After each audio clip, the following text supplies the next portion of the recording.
文化部文资局委托民间修复的国定古迹鹿港灵山寺，说服在地居民发现讲，这修复了后的色水甲形体，参原本的无共款。在地居民今仔日呼吁文资局就要赶紧停工，千万唔通造成更较大的伤害。文化部长李英德也已经来回息咧，也指示这文资局伫完善沟通进程咧，要暂停时间。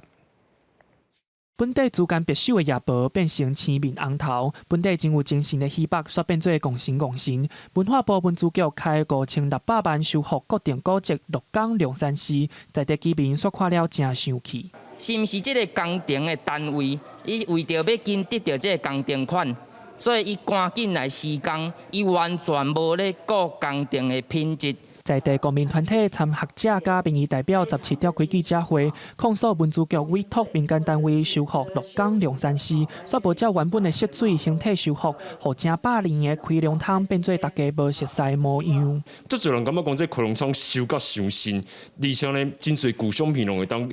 旧历史讲这个新造的这个形式，甲旧的商品的观点的足侪美感完全是无共的。公民团体认为，文资局毋但无尽到监督的责任，嘛无事先开说明会，甲在地居民沟通讨论，就直接互厂商用古迹本体做示范，才造成无法度救的状况。这个物件无去，伊就袂阁转来，吼，袂阁转来啊！所以咱即摆看的物件就是讲，看你若阁继续安尼做，可能会做一件歹一件。啊，所以这个时阵，咱要赶快的踩刹车。保留预算，立即停工。